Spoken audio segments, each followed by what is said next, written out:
YMornings, 5 to 9 a.m. We got a legend in studio, as they would say on the Breakfast Up, or rather on Sway. We got a hyena in the building. JR, welcome to YMornings. Brother, how are you? I think you guys missed a couple of songs there, you know. I don't know. That's what Zandy's here for, eh? That's okay, that's why Zandy's here. Still killing the decks, man. Big shout out, DJ Zandy. Still killing it. Welcome to the show, bro. So happy to finally have you on. Thanks, man. I appreciate it. And the point of this is to talk about everything from the beginning right up until where you are right now and the stuff that you're doing. But let's go back. I mean, 2008. Let's go back 12 years. 2008. You were introduced to us with the release of your first studio album, and then the single we heard in that montage, Elena. That was monumental. It even made it to number 1 on YFM for 6 straight weeks, and it was one of the first songs to ever have that kind of longevity on our top 40, bro. Like, tell me about what was music like. What was it like creating music at that time? I think it was much more interesting. It was much more challenging because there weren't as many tools as there are today. I think the avenues for listeners right now to consume music are just like countless. Back then, there was only like 2 mediums, you know, like television and radio, and there was no like, yo, hit me up with the SoundCloud link, or, you know, so it was quite different. And I think getting your music to sift out, I mean, from the rest. Right now it's a bit more difficult. I mean, there's something like 150,000 songs released a month or something. Yeah. But back then there was maybe, let's say, 20 a month. But out of those 20, only like 2 or 3 could get playlisted. So it was quite different. Making music back then was quite intriguing. But I mean, like, you know, a big shout out to What YFM. did the studio look like back then? It looked not like it does now. Like right now, it's just like a laptop and a microphone, whatever. Like back then, it was like proper like soundproofing, kind of like this, like this studio. For people who don't like really know what the studios look like here, like lots of sound padding, like microphones, you know, a lot of compressors, like just bulky equipment. But now it's like one sound card, a mic reflector, a microphone, a laptop. We are rocking, you know. With that single, Elena, did you ever expect it to blow up as big as it was back then? I mean, we basically just made this song in studio with 37 mph, and then we drove to Y back then, which was, I think, you guys were at the Zone back then. And we linked up with Lee Kasumba, and she was hosting a show with... Who was Lee hosting a show with back then? I can't remember. But we came to see Lee and hooked her up with the record. But DJ Monde, the late RIP, was the compiler for YFM at that time. Yeah. So when we played the joint in studio just for Lee, he was like in the studio next door compiling music, and he was like, yo, I need to put this record on. And I remember C-Live was like, you know, assisting him with the compilations or whatever, and we put the record on, and before we even got on the highway, I think that record was already playing. It was already playing. I don't know if the rules were broken or what, but I mean, like, it was a hot record. And I guess, you know, back then, much like today, was known for breaking music and wanting to play the freshest and youngest music for their listeners. And yeah, that's what happened. It's still like that today. We just takes a little bit longer. There's a few more boxes to tick before we play a song. Back then it was one person. Now, you know, like a whole team of 10 or something you have to convince. But look, you know, systems change. Like I say, there weren't as many artists, you know, back then. Right now, there's way more artists who are making music. So it's kind of harder to get into the radio, and that's understandable. All right, we're also joined by another absolute legend, one whose music I, for one, grew up on. Take a listen to this. Yes, get out, we'll turn your world around. You got something to prove, better come right now. Check. I said it like courage, these porridge, are you gon' stop they flows? Virginity, what's that, how you gon' stop it when we just push? I'm from the east of the Rand, homeboy, with George Bush and Hussein don't mean a stain, homeboy.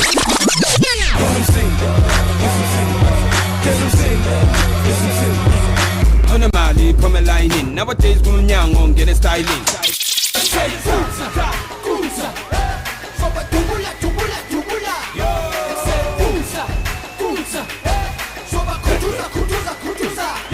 Introducing to the show the powerhouse that is Slikour. Slick. Yeah, what's up? Good morning. Welcome to the show. Also morning, been trying to have you on for a really long time.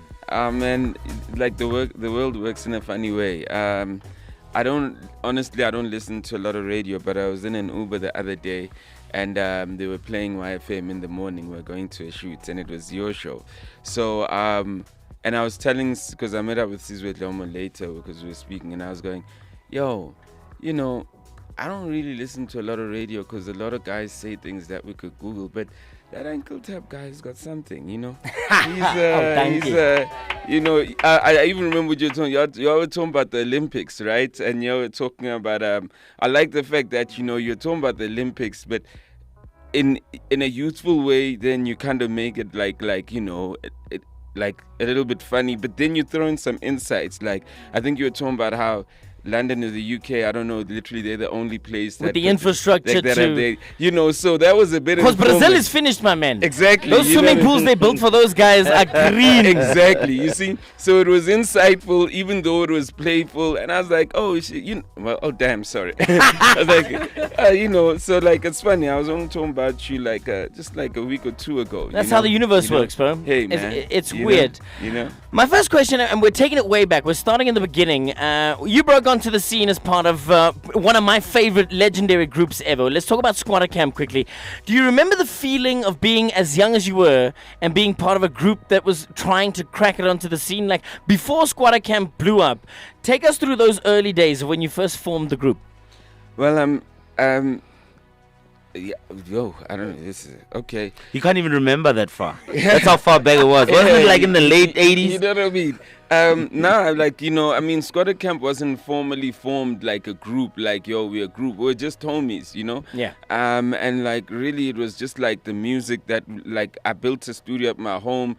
Smacks and Infa literally, like, kind of like, we built the studio. It was actually at my home, so we built the studio. It was Smacks and Infa. But I literally did everyone have to bring like one piece of equipment? Well, I got my first check from Jam Alley. You know what I mean? So when I got my first check from How much was that check back then? It was a lot of money at that time. I think I got like 1,300 or something like that. I'd never had 1,000 rand in my life, And I had a voucher from an electric shop worth like 800 or something. Wasn't it a like voucher that. for like sweets? Like Fela Jameli used to give away sweets. No. The Jameli bar. No. So the 1,300 literally got me the equipment, and then the 800 voucher literally I went to go buy my wires from this technology store. So I started something, and by the time I started speaking with Smacks and Infa, we're like it was a vision, and then everyone was like, hey, we can touch it, and so they also started contributing. But before that, we were recording at gospel studios. Like shout out to Sizwe Zako. He used to produce like Rebecca Malope and all them. So we used to record at gospel studios and to do our demos. So you can imagine the guys that are engineering are playing like church organs while you are trying to make them play these rap sample beats. So it was a journey, but it started with just building equipment, and people came to my house. Like I heard Jay speaking earlier on about studios, but back then having a studio was a big deal. So literally I can tell you over 100 people would come to my mother's house. It was always busy. My house was literally like a mall, and through that we literally curated like the best guys that would form a group who became our friends, and that really became Squatter Camp. You know what I mean? So you guys had like an idols. They had like an idols of rappers. So you had 100 people coming in. Then from 100 you picked 7. It wasn't even 7. The idols was more like who were the guys who were like our friends that like we got along with. So it was 4 groups. There was like the Heidelberg guys, which is who called themselves Cypher Gods, right? That was Boz. It was Boza, Nemza, and then there was another 2 guys, right? Which Lebu and Ndate. I forgot their rap names because they were using some other crazy rap names. It was 2 guys from Alex, like Sip, and who were in a group also. Sip and Nanato, right? Armageddon. It was Flabber, who was in our crew. Flabber, Nish, me and Smacks, Exorcism, and then it was Info who was on his own. There were a lot of groups. So back it was then. like 4 groups in one group called Squatter Camp. Nowadays we're just looking for one. We're like, guys, come on. There's just everybody's on their own. Everybody's doing their own thing. We're like, okay, maybe there's like a position in the market for a group again, but we're not seeing it. Quick one before we take a break and go back to the music. I want to talk about the literal physical transitional phase. So when we moved from like cassette into CD, and like now where we're sitting, where everything is download and stream based. I mean, you're still trying to sell CDs essentially, but I mean, CDs are a thing of the past. Take me through your journey with that transition. For me, it was seamless because I was always living in the future. You know what I mean? I'm just saying. You know, I mean, like I just saw a video from Facebook. You know, the Facebook memories. And I think it was posted on Facebook in 2009, but we shot it in 2006, and we were already doing like reality shows of like us, like rappers realities in 2006. And there was a Nike store that we went to, was Mume, and Hype was still a magazine at the time with Mizzy, and we're at the store. Y Mag. Yeah. Well, they weren't in the reality show. I'm just saying. You should have put but us we in. were on the Y Mag. Though. You were on the Y Mag. I was quite jealous. I wanted to do a Y Mag cover. We had some dope pictures in the Y Mag. They actually it's one of the best squatter shoot on the Y Mag. Yeah. So what we did, we went to the store, and I was showing the guys the video, and I was going, yo, remember this? So already in 2006, I was already ready, like transitioning into digital and how we need to play in that space. You know? It was quite, for me, it was quite a crazy time. I mean, I remember speaking to Chris Galakis, who was the guy who gave me my first deal, like at Electro Mode. And I told Electro him, Mode. Electro Mode, yeah. So And I told they're killing the game still. yeah, they're still killing the game with the aggregation, you know. The biggest independent. Yeah, distributors. definitely. So I remember speaking to him in like 2009, and I said to him, "Look, man, you know, there's a big shift coming, you know, and it's gonna be accessibility over ownership, right? It's not going to be about people being precious about having a hard copy. It's just people having the ability to access the music they want. And from that conversation, you know, he got into the aggregator game. He was I think he was the first actually aggregator directly to iTunes. And that kind of set it up for a lot of companies. So I think just being able to see that, you know, in the future, where we're going to be is putting yourself where your consumer is and understanding that, because a lot of times we don't understand that as musicians. We're so precious about our thing. We don't have an objective perspective. And I think once you take a step back and start to look in, you can understand what Ankle Tap will want to see in the next 2 years, 3 years, 5 years, or even 10.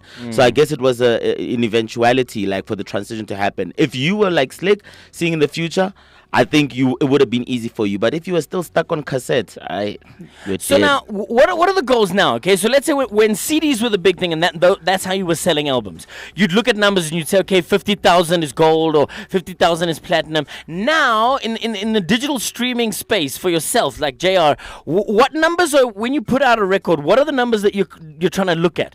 Are you looking at streams? Are you looking at hits on YouTube? When you put your goals together? I'm actually...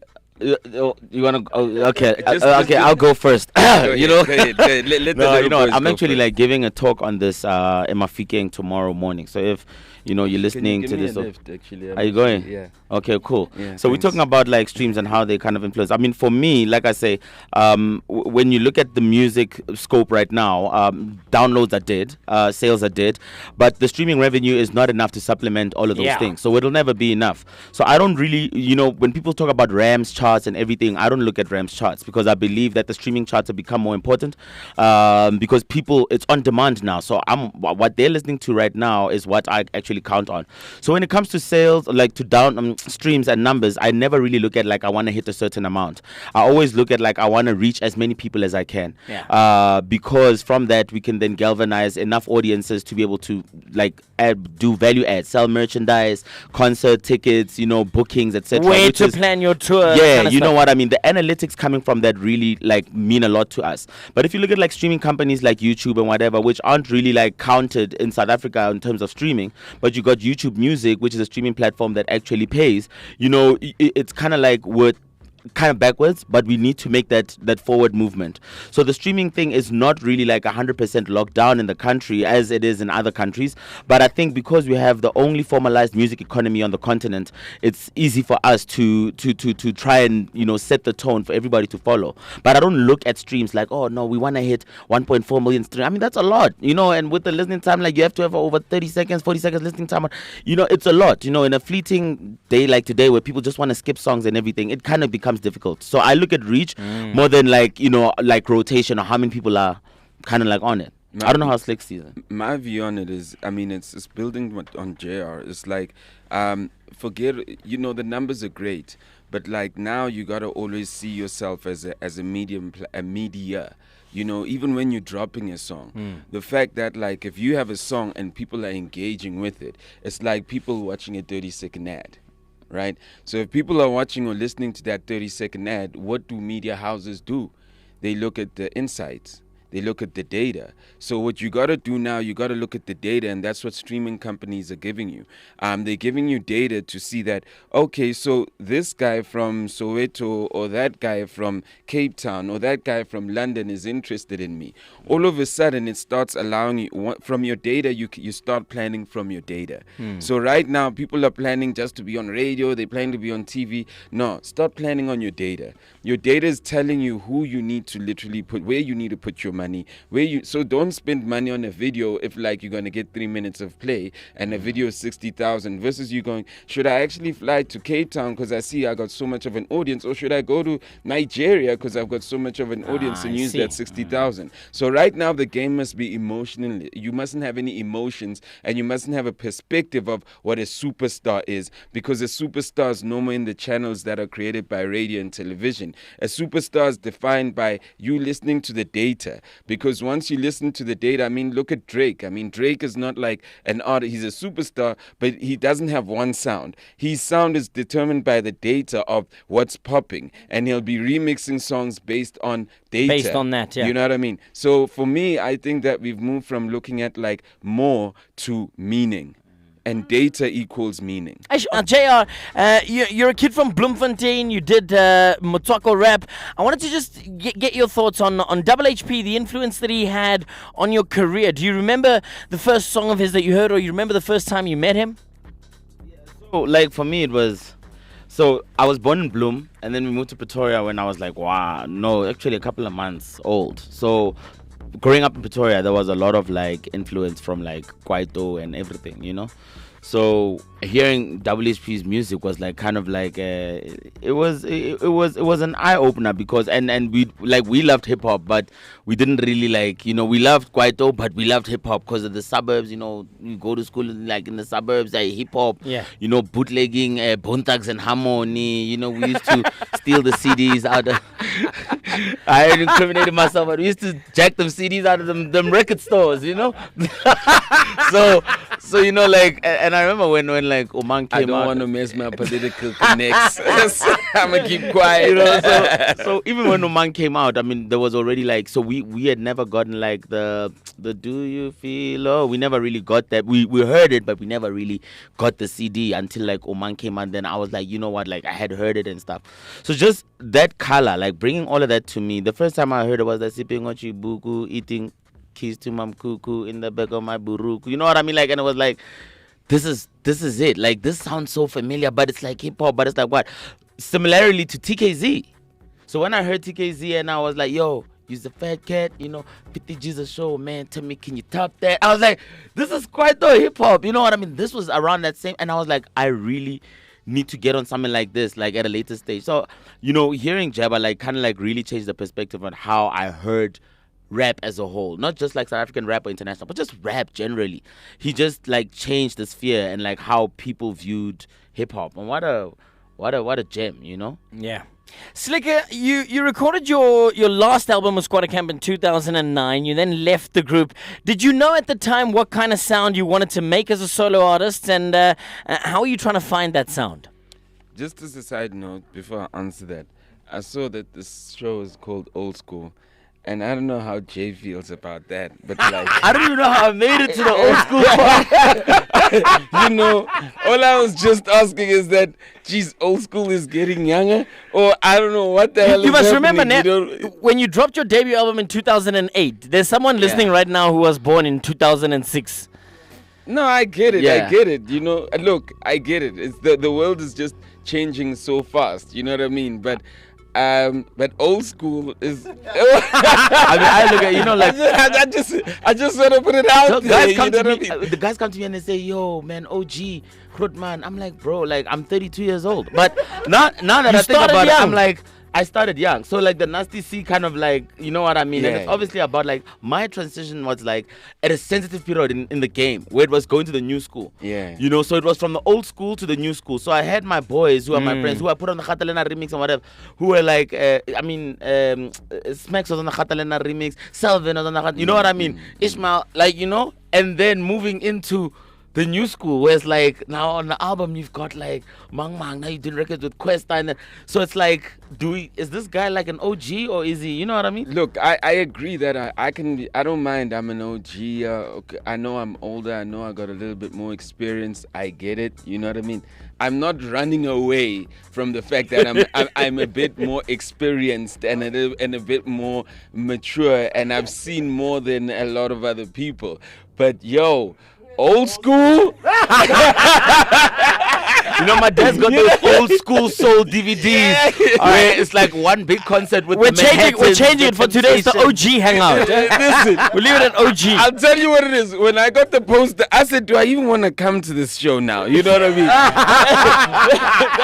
But anyway, we get the sentiment though. It's all good. Back to the question. Yeah. So I just had to say that. Your solo, and by the way, I'm going to add something to that at the end. But your solo career, did you know what you wanted to make when you broke away? No, I never. I just was tired of Scotter Camp. I was just tired of the ish. Okay. And I was just like, I'm done. Because, we boys. We friends. And you remain friends even till today. Oh, of course. We even working on some incredible stuff now. But, when your friends literally, when you're heartful with your friends, you know what I mean? I was just tired of them. Too much time. I've had enough. Like, we just don't agree. Like, we don't see eye to eye. I called Smacks. I said, yo, B, I'm not going to be carrying on doing Scotter Camp. I'm going to do my own thing because, and I'm going to start from zero. And that was like, so even the way I was positioning it is that like Scotter Camp is such a big name that imagine if I try go, I'm Slikour from Scotter Camp. So I had to literally create another name, and that was Ventilation. And register a whole company, and literally I said, Smacks, you either with me or you're not, but I'm gonna go do this ventilation thing. I'm tired.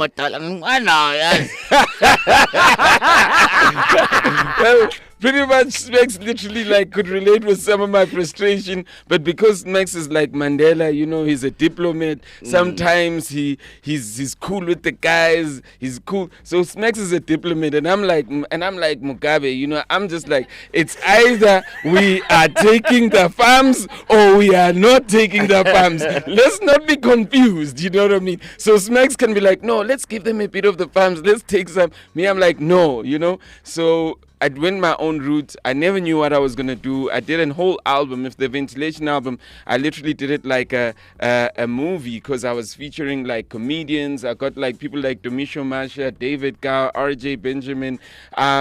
Like, I got Pabi Molloy, I got Mpoma Boy, I got like all these people in the industry, and I literally said, I knew some of my friends, how do I curate all my friendships into an album? So we literally, I was, Domishi is a presenter at the time, was at Top Billing. He's going to open up the song. Oh, David is a comedian. He's going to do this in the opening. Oh, Pabi, you can sing. Okay, Pabi, let's do this. So I was literally curating my friendships because I was in the industry, and like with Scotter Camp, you are showing your other friends with your new friends now. Exactly. but let me give you the example of how big Scotter Camp was. Yeah. Scotter Camp is a force, and they don't need anybody. Scotter Camp doesn't need to be humble. You know what I mean? They everywhere you go, and I know that everybody thinks they doing it, but like the thing with Scotter Camp is that because they were the only group, there was no hip hop without Scotter Camp. Yeah. Today, you can have all the guys, but you've got options on who are your top 5, right? So with Scotter Camp, there's nobody without Scotter Camp. So why do we have to be nice? So I'm in this group that like even the perspective of it is like arrogance. So I'm like, I want to break away from it because even I'm fighting with the conflict of going, guys, why don't we do this or do that? And the group's like, yo, we good. You know what I mean? So that's why I had to do a whole album that had to show that, yo, even though I'm a dictator, I'm literally like a diplomat, and I want to work with everybody, and I don't want to be blocked in this whole Scotter Camp world because I want to work in the industry beyond just me being seen as that guy in that level. Before we move on, I've got a tweet here from Wizard, and it speaks to ventilation. He just dropped us a tweet saying, when is Slikour going to put ventilation on streaming platforms for us? Good question. I'm doing something very interesting that I can't like really answer. But It's just that if I say it, people are like, oh, okay. But like when people get it, it's gonna be that, and it could come with a bunch of new music. That's all I can say to it. So Cool. yeah, but like yes, this year should be the year that like everything from a Slikour, ventilation, and even Is there. it on the platform? And all the music I've been recording that I haven't been releasing because Okay. I'm been doing my other things. I mean, might I just remember. come Let me out. tell you something, guys, about Squatter Camp. I remember there was a show in Polokwane that Squatter was performing at, and then I was also at the show. And then coming back, Flabba didn't want to drive with these guys because they always kept fighting and everything. So Flabba was like, you know what? Actually, no, JR, follow and Antoine, and then you hopped in the car with us. So these guys had their own, like, you know, like I don't think they've ever had like one smooth trip, like going somewhere and from beginning to end. There's no quarrel, there's no argument, Guys, there's no swearing. I will even quote things in the car where people are fighting and one has got a gun and then the other goes, shoot me then! Shoot me! Shoot me! You know, so I'm saying, but let me tell you It was one that thing. bad. Internally, but let me tell you one thing. If you Jeff are was saying shoot me. let me tell you, but if you are outside the group though and you cross one of us, in the group you will be dealt with. Oh, You know what I mean? So we took care of each other, but with each other, it was like an abusive relationship. It was like domestic abuse internally. That's how it was. You know what I mean? Literally, like people will be eating their food. A guy's got a bunch of food he can't finish on his own. You ask him, it's like, young food. You know what I mean? It was just crazy. But Well, like, I you think know, even the people that were receiving Squatter Camp's music, right? And if I talk about like my high school days of listening to Squatter Camp, what you're talking about, it translated into the listener. It turned us into those same like rowdy, arrogant, like kind of just the world has no rules, has no Rao boundaries. Rao. Yeah. And all the songs came from like either interactions with each other, arguments with each. When we'd look back, you know, they'd be like a guy would fight. I don't want to name names, and like guys would be like on some I put him on the floor and he was eating tar. You know what I mean? And that became a thing where like, you know, like keep talking like that, they're gonna pull you on the floor and you're gonna eat tar. You know what I mean? But one thing I can say though is that we were boys. And like it was like brothers that keep on fighting and fighting, and I was like within the brotherhood I was like, guys, I can't fight, let me just go do my own thing, but then I'd go back to the fight. We You know still what I mean? family, but I'm gonna go quickly just live down the road. You know what I mean? I can't live in the same house Sounds like anymore. one of those American lifestyle movies where T-Boss breaks away from TLC and then, you know, she makes gang money, then they come back to a reunion tour. It kind of sounds It's like it's funny. Something like that is happening with us though right now. And like when we coming, and I want to put it out there. I was saying this to the team. Squatter Camp has got some amazing music on the hard drives right now. that we've never heard. Like there's songs that like I literally go, I was listening to some this week and I was like, I just wish I just want to hear Flabba here right now. Yo. But there's some amazing songs that are on the hard drive that Squatter Camp has right now. Some crazy stuff. So, it's so once we get over ourselves, it's gonna come out. But let's just say we've taken almost like 3 years to have a reunion also and make this music anyway. Because you needed mediators, clearly. There were guns involved. There's things happening here. No, we needed to. Now we've got real things in our lives happening, like our own families, our own lives, and so now it's not like it's like how do we fit everything? But we love being together and creating Nice. together. But once the stuff pops and we're on the road, the fights are gonna start again. And yourself, Slick, what's been the constant theme for you? And you can include your business element in that. You know, you've got a great business acumen. You've got a lot of businesses that you've run over the years. What is your theme of consistency? Everybody hates Slick. That's my theme of consistency.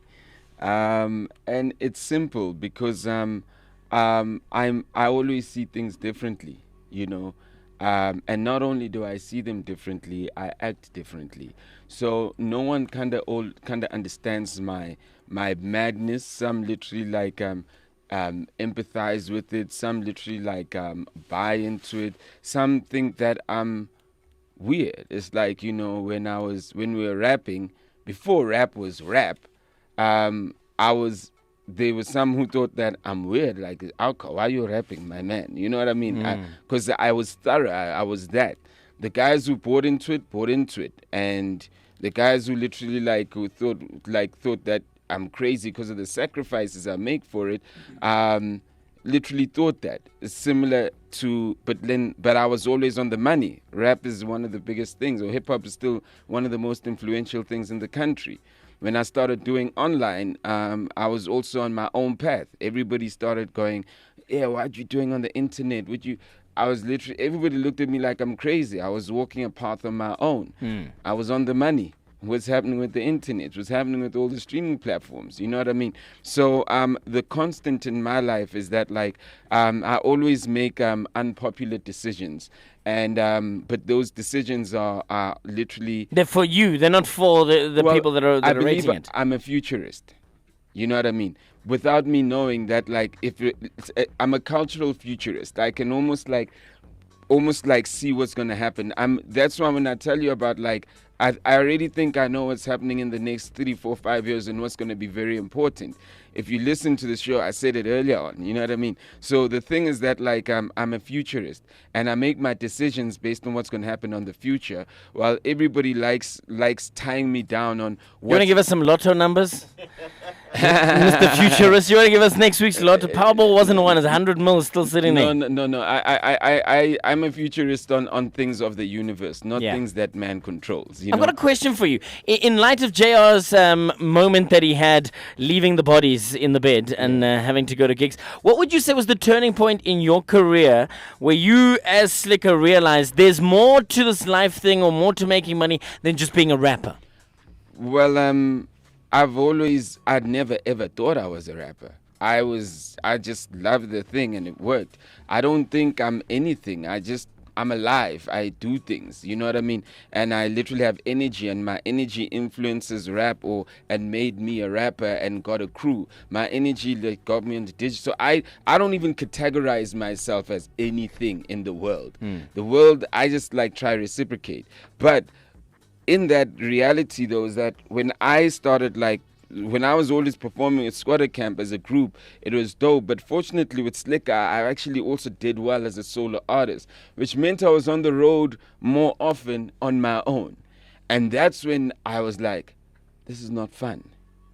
You know, when you're at Squatter Camp, even if Squatter Camp, it's not like I'm angry at them, I'm sitting in my own corner, but they're in the next room. It's it's like when you're in a relationship with somebody there's always someone around. There's always someone around that you can turn. So now it's either me, Lebu, and then when we're trying to start up with Questa and them, then it's them. But I'm like the head of where we're going. I'm like the lead, and it's so much responsibility and accountability, and I just felt alone just traveling, and I missed the guys.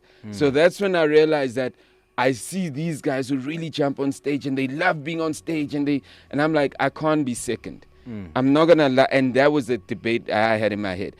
If that guy loves it more than me, automatically I'm second. Without me, then that makes me, I'm not that. Even if I'm the bigger name, if that guy loves it, I already can see the future. That guy is number one. Yeah. So if I can already see that I'm second in some way, I literally go, I shouldn't be playing there anymore. JR, what's been the biggest life lesson that you've learnt in your career that you could maybe pass down to a younger artist or even just a younger person listening right now?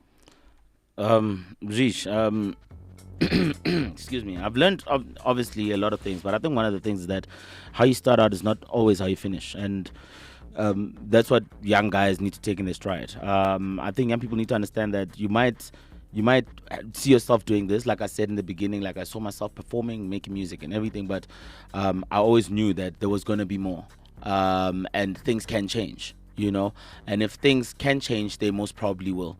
And I think they need to acknowledge that. I think with young people, a lot of what we do is we say, I'm going to be a rapper and live my whole life as a rapper. But we don't understand that, like Slick says, there's some things that happen that are in the universe that you are not in control of. You can't handle the outcome, but you can control your position within it. And we need to understand that.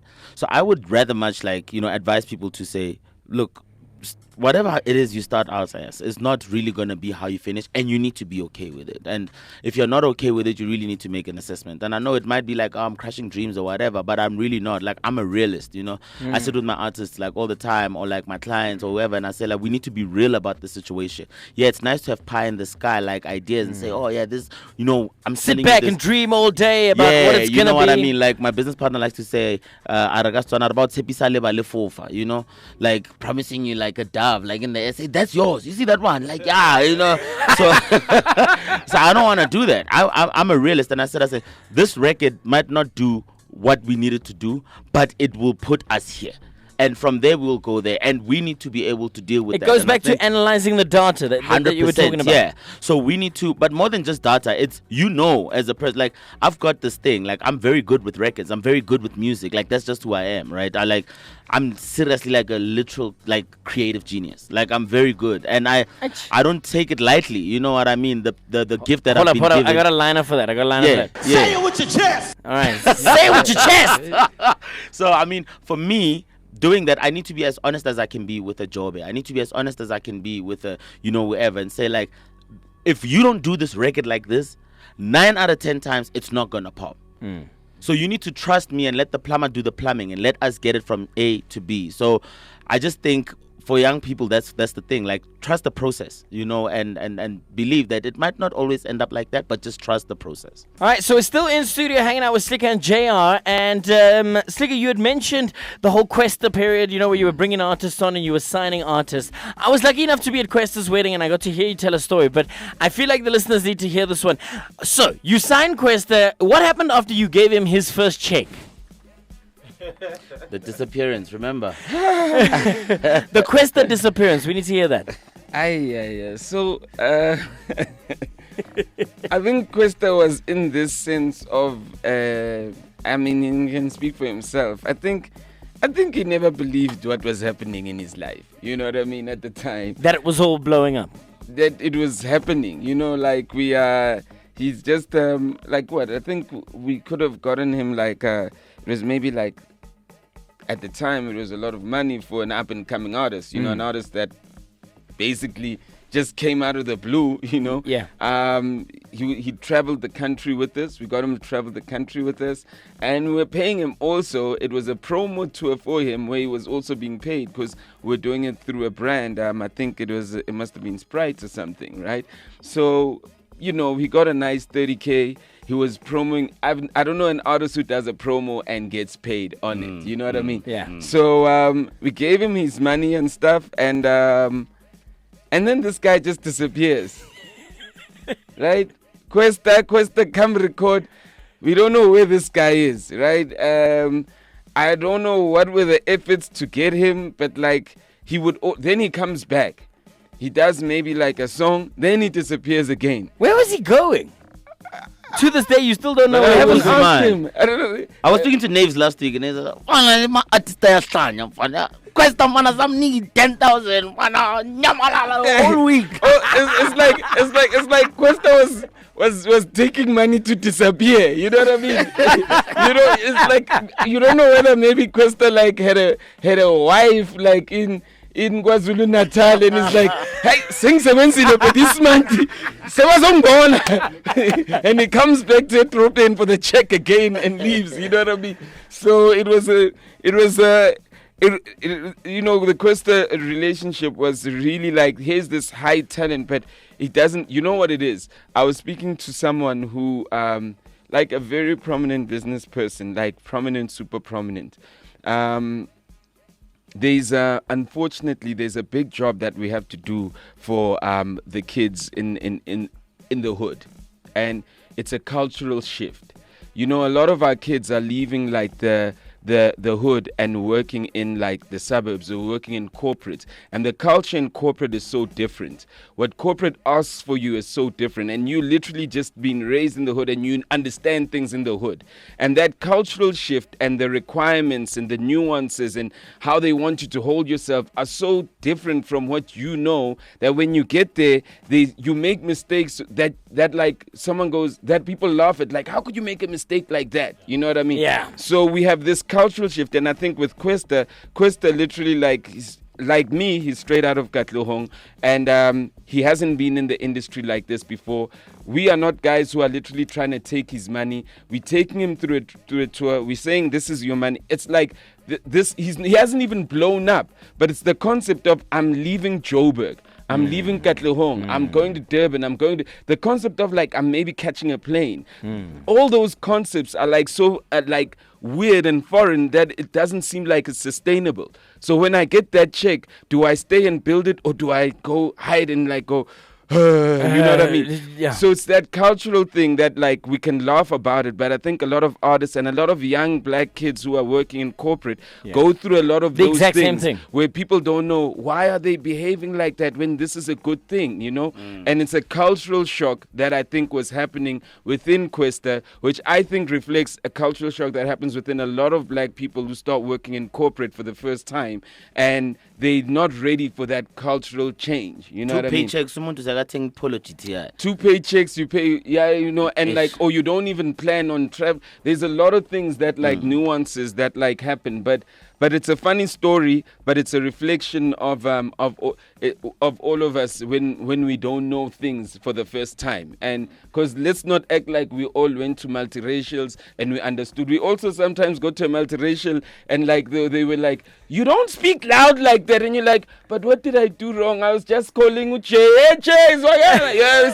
So we all go through those things. So we mustn't also try to be uppity blacks at times and think that like we're not from the hood and like we understand white things and corporate behavior and all those things. Some of us, like myself, I still sometimes, I'm uncouth. I sometimes say things that like people go, no, you can't say that, because to a certain extent, there's still that thing in me that doesn't know that, oh, this is an environment like this and I need to handle it like this. You see the and I need to be confusion like I that. get when I get those looks, you understand? Yeah, When yeah. I'm like that loud guy and I'm the one calling, hey, Ntako! Yeah, And then they're looking at me and they're like, hey, man! and the thing is that, you know, on the side though, to be 100, and it's not like saying there's anything wrong with the corporate world. The thing with the corporate world is that's where you have to go survive. Yeah. So because you have to go to survive, sometimes you gotta like almost like comply. Until the economy is owned by people in the township that are shouting and we are running things and we are building all these companies, then we have to comply to where the money really is. Or else you struggle. And a lot of our kids are not working and don't have jobs because it's difficult for us to comply, because we've been raised in worlds that what we're doing is the right thing, but in their world it's not the right thing. And we all get a round of applause in studio for that, yeah? Give the roses where they are due. All right, Fundo, over to you. YMornings, 5 to 9 a.m.